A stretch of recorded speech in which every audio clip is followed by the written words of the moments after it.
Hi there, it's Vicki here with a quick review of the Brag book that I completed for Inspiration Unlimited.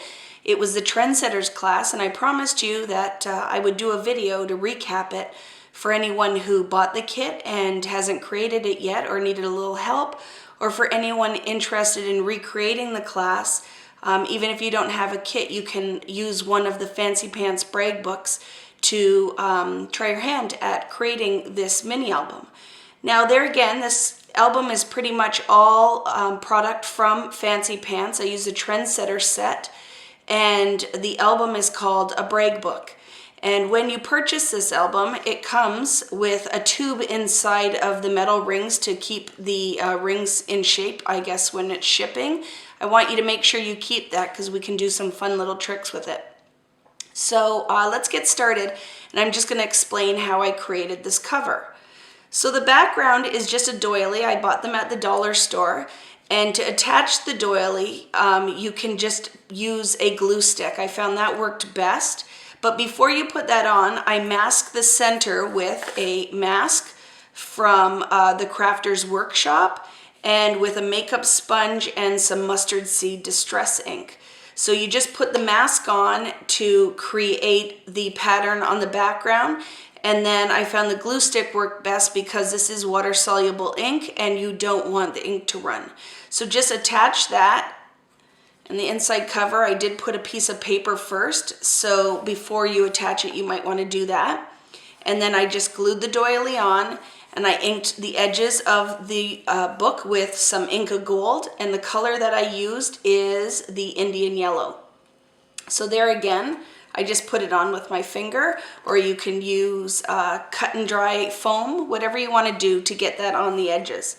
So these pieces that you see on the front of the cover are actually the corrugated paper from Fancy Pants that I put through my die cut. The dies are, this is the Tim Holtz flower one, and then just a fun little vine for the background. They're both Sizzix dies. So just add that, cut some paper, and put the borders on the edge, tie the twine. This is one of the die cuts that I cut Lady from, and then just foam squared that, added some pearls and some stickers. So that's it to do the cover. And then when you sit down to create this album, I kind of like to plan out my mini books.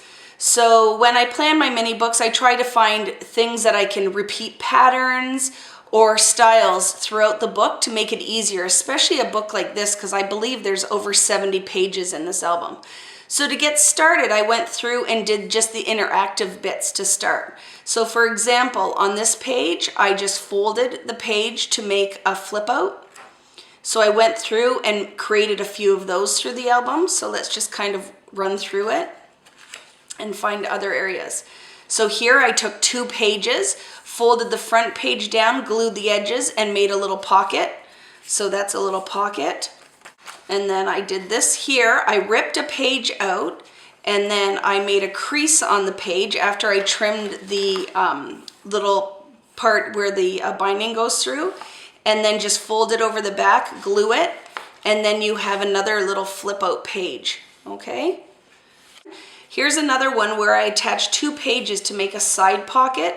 So I just trimmed about 1 inch off of the edge and then adhered the top and bottom and punched out a half circle, and then you have a little pocket. You can make little peekaboos as well on your page just by punching out whatever you want, whatever shape you want, and then just put something underneath it. So the butterflies I just punched with a punch and out of the corrugated paper. Here is a flip up. So again, I just tore an extra page out, trimmed the binding side of it off, scored it and folded it over the back and adhered it to make a little flip up.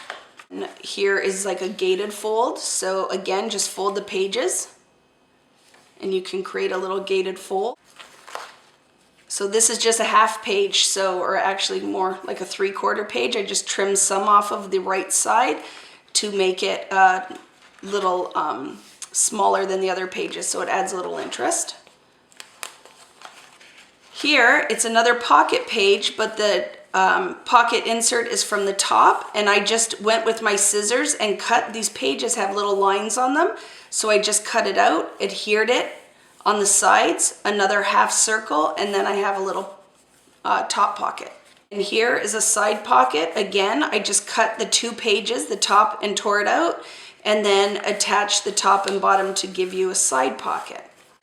I tore a page out and I cut these to make a little kind of waterfall flaps.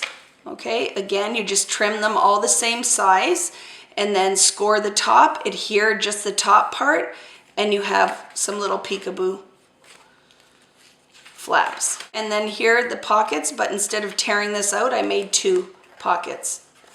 Okay, the side pockets. Again, just cut the 2 sheets and adhere the top and bottom. So that's it for the interactive bits. You have quite a few options there.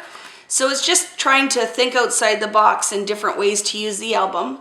So that was it for that. And now I'm going to kind of go through each page quickly so you can see kind of the layout.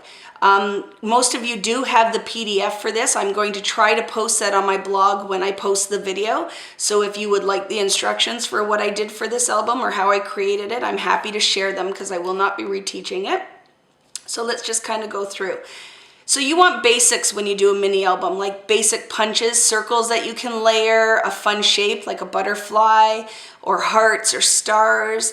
I like to have a background stamp. So this one, it's quite beat up, but it's one of my favorites. It's a hero art stamp. It's called La Letter. And the number for it is, or number and letters, K5344. It's La Letter. So I love this. They have this one and then a bigger one for a good script stamp. You can never go wrong. I use this probably in every class I teach. So I have that. I have my Inca Gold, and then I have just a standard mask that I can alter some of the pages with. This mask is from Deco Art. So I just got it from the section where they do the faux finishing on the walls. But any kind of mask you want to use that's just a standard size or pattern.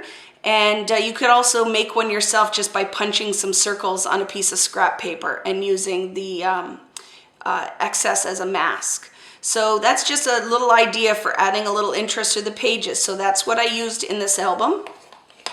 So again, the fold, I just put some mats inside, punched some circles for interest, and then I have my corrugated butterflies. These are all die cuts. Die cut packs are the other thing that is great for mini books because you have lots of different options for imagery and lots of pieces so that you can fill a book like this. Again, just mat and I stamped the background. Used whatever stickers I had on the sticker sheet.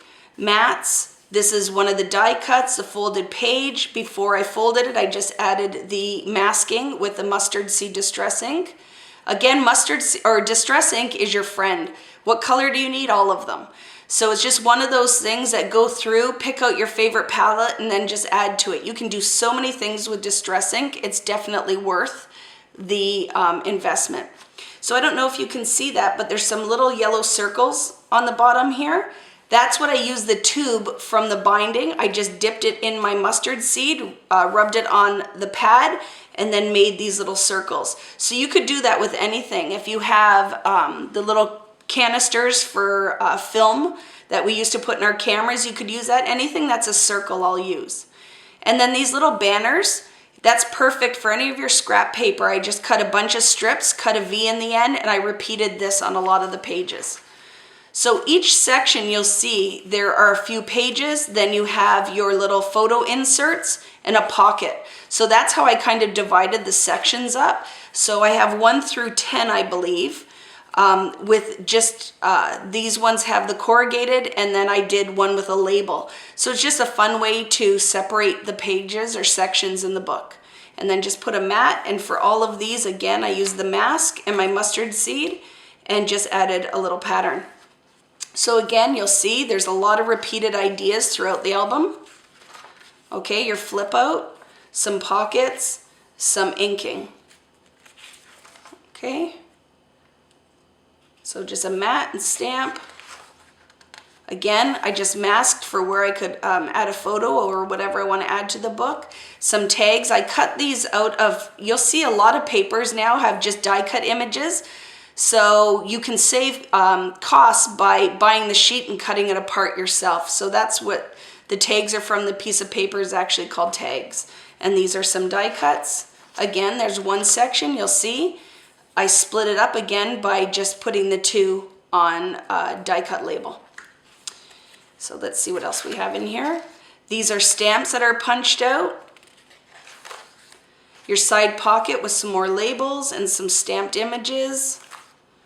So some stamps again, a background stamp, just a mask or a mat and some masking. And now we're in section 3. So again, just some mats, some stickers, and just some little banners. The peekaboo, some stamps. I cut this out of a piece of paper and then just added it as a little die cut with my butterflies. And then some mats. Again, mix the sizes of your mats up because you can always cut your photos down, or even now on a 4x6, instead of just doing a 4x6 photo, you can put some smaller images on that and cut them out. It adds interest to your pages rather than doing everything in 4x6. So in the next section, again here, I just mixed it up. Some mats, your top flap with a mat underneath. You can add journaling, ephemera.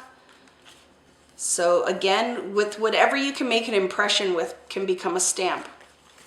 So section 5, again, you have, that page just was your pocket, just some mats, so fun little things to add, some little paper bags, mats inside, okay? So that gives you an idea here. I'm gonna go through the whole thing. Again, a pocket, and then you have some mats and some cut pieces. In the PDF, I have all the images for all of this, but I wanted to give you a visual. If you're like me, watching the video would help because then I can see exactly how it was laid out. So again, it's just rotating same ideas throughout the book. If you break up or plan out a couple of page designs and just repeat it through your album, it certainly makes creating an album of this size faster. Okay, there again, a pocket, mat, that's that half pocket with a little bag, just a mat, stickers, any kind of label stickers or sheets of stickers that have a lot of little words are great for mini albums. Anything with numbers, so you could have stamped these, anything that you can use there, stickers. Those are die cuts, but the top pocket, just threw a mat in there, created a fun pattern with the tube from the binding. Some mats, some stamps. This is one of the Tim Holtz dies from Sizzix. I love that with a little viewfinder. But see, I like the Sizzix dies because they're deep cut dies, so you can cut out of heavier materials. So it's definitely worth the investment. Even if you have your cutting machines, it's good to have some of those steel ruled dies and deeper cut dies so you can kind of switch it up with the materials that you use. So your side pocket, again, these are just cut from that tag paper. Mat. See the repeated banners and just switched up where I placed the mask. So we're in section 10 with your flips. Okay.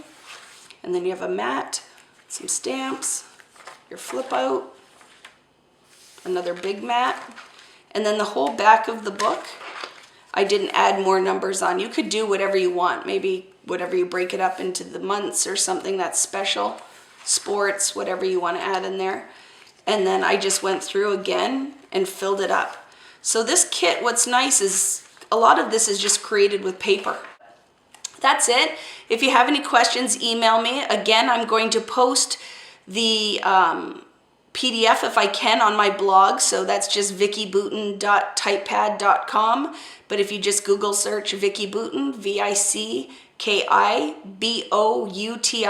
I hope that I can get those instructions on there. And if not, I'd be happy to email them. So that's it. I hope this helps for any of you guys that bought the kit and are trying to put it together. And I'll see you soon.